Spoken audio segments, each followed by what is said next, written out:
We are kicking things off this week with the news that the royal family did not want to hear.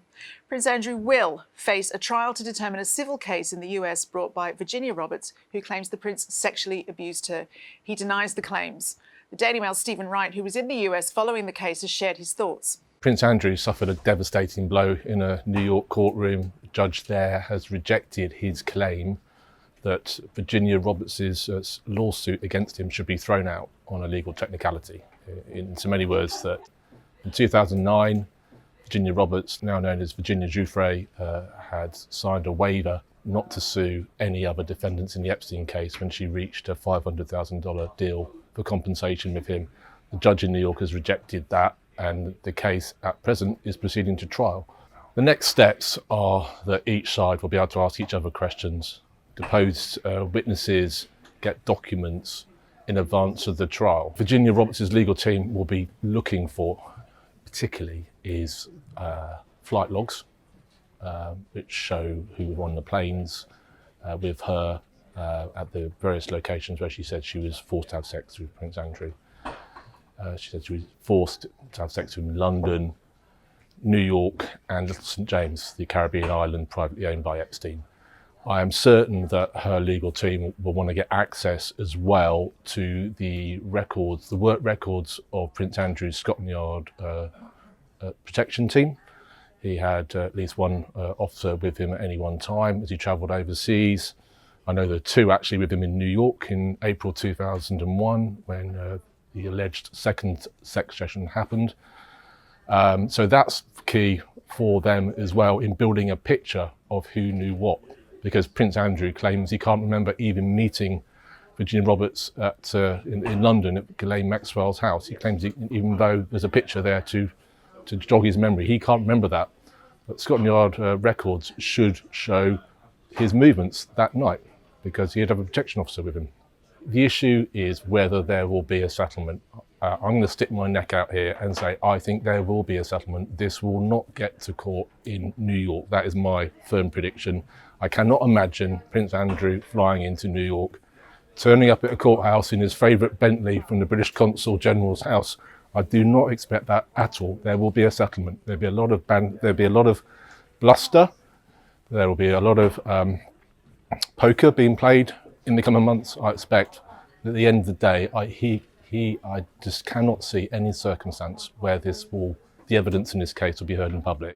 Let's turn now to the Mail's royal editor, Rebecca English, for more on that story. Rebecca, how do you think the Queen is feeling about all of this and the wider staff at the palace? Yeah, I mean, I'll be honest, I couldn't attest to how the Queen is feeling personally, but I know the atmosphere at the palace is pretty bleak about this. I mean, look at the newspapers and the television today. It is wall-to-wall coverage. It's a PR disaster, and it's a very difficult situation for them to handle. And now, I know that the palace has effectively been keeping Andrew at a bit of arm's length and not getting involved in his defence, but do you think that is set to change? Yes, I mean, all we've seen from the palace at the moment is a kind of straightforward, we wouldn't comment on an ongoing legal matter. But I just don't see how that is going to hold. While it is fair to say they shouldn't comment on the proceedings, there's still the matter of the fact that Andrew still holds a number of official roles and military patronages. Admittedly, they're in abeyance, but, they're holding at arm's length. They're still keeping it close enough. And I just think the public attitude now, and this is what I've been told and what we've reported in the Mail today, is that certainly the feeling internally is they feel they need to cut him properly adrift. Wow, I mean, that is quite a statement, isn't it? But in Andrew's camp, they've played this really all along quite bullishly. Do you think that has changed at all? Well, actually, they've now overnight reverted to their old practice of saying no comment, which is a bit surprising considering it didn't really serve them that well the first time they employed this. This is why they've ended up in court in the first place. And whatever the merits of the allegations against him, the way it's come across, the kind of legal actions he's taken up until this point, seems to be like Andrew trying to wriggle off the hook rather than kind of face his allegations head on. Now, there may be some kind of legal strategy to that. And if so, I think they need to get on the front foot and start explaining that. But at the moment, it is a deafening silence from Andrew's people, despite what happened in the US yesterday.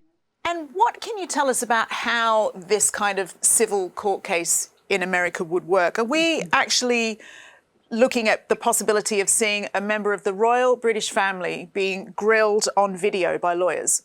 I know when you say that, Joe, I mean, I think we've got so used to the kind of lurid headlines over this. Every now and again, we need to actually kind of pinch ourselves and take a step back and realise what we're saying. You know, a member of the British royal family is being accused of rape and sexual assault. I mean, it's a very, very serious allegation. One, as you rightly say, he strongly denies, but a very serious allegation. Now, I'm told, although they're going to now move apace, unless Andrew's team can find another legal avenue to go down, they're going to move apace with the kind of deposition process. I'm told that actually can take place in private if a court gives permission for it. So although it will be videoed and recorded, we might not necessarily see it. And even when it goes to trial, he doesn't actually have to either appear in court on person or via video. His lawyers can do that for him. But of course, legal experts have warned that if he chooses to do so, it might not be a very good look for him. So either way, I mean, I think one legal expert summed it up brilliantly yesterday, that Andrew only has bad options in front of him, and now it's up to him to decide which of the best bad options he's now going to pursue. But if Andrew did decide that a legal representative would take those questions, because my understanding is that they can ask him all sorts of personal questions, is that right? So how would that work? And that is absolutely true, Joe. I mean, they cannot ask him anything they want about his kind of sexual history, relations with other members of the royal family. They could even pull in other senior members of the royal family they feel might have light to shed on events. So all in all, the thought of him having actually to sit down and give a deposition is not one that's going to inspire him with much confidence. I suspect his lawyers will try every avenue, they'll pursue every avenue they can to make sure that doesn't happen. Would it be right to think that the eternal optimist Andrew is really, feeling a bit smarting and being stung by this news? My goodness, the atmosphere must be awkward now. I mean, I think all the way along he's promised people, he's promised his own mother, don't worry, I'll sort this out, there's no merit in it. He's promised his daughters, his ex-wife, all of them. And now here we are, faced with a trial. It really is every royal family's worst nightmare. And there's no easy way out. Charlotte, I think it would probably be fair to say that he hasn't really thus far won the PR war in this whole sorry saga, but is there any way to?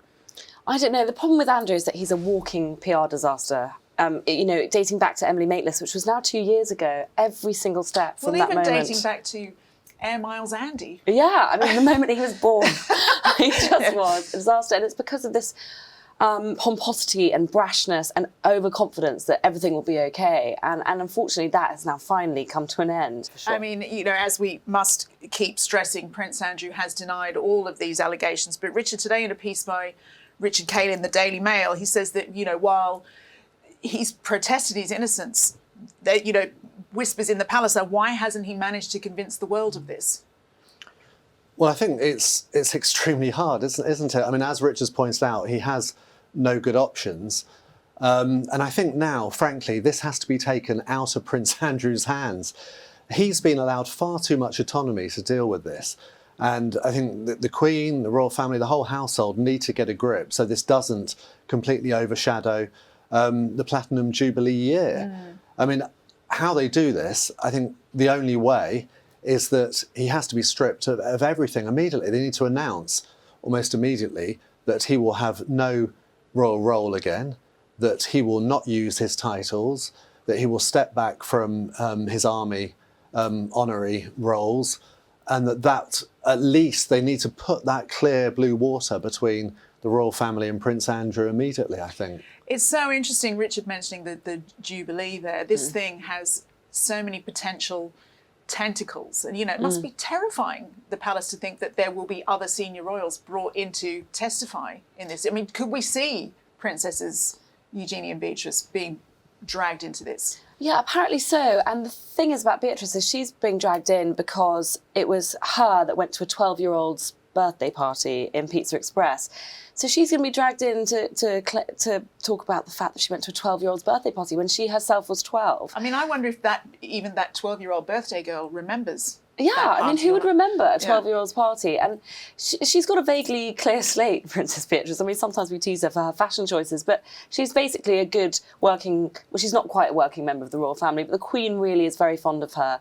And, you know, she's now going to have her reputation dragged into this whole quagmire. Do you think that maybe it is time, Richard, for Andrew to change tack on this and release some sort of statement? I think, although it should be taken out of his hands, I think they should let him at least pretend it comes from him. So he needs to announce. I'm stepping back and I'm doing it for these reasons. So sure, but in terms of the court case, you can't allow it to happen. That's the problem, because it will be so embarrassing and so painful. But the only way two ways to avoid it really. One is to settle. But we have had, his accuser's lawyer today has openly said that she will not settle unless he admits wrongdoing. Well, Prince Andrew can't admit wrongdoing. I mean, he's denied any wrongdoing to the Queen, to his family, to everyone. He can't turn around and then admit it. So it's a real problem for him. I mean, the only other option might be to have no further dealings at all with the court case. And then he will be found... the case will go against him in his absence, but at least then he won't have admitted anything, I guess.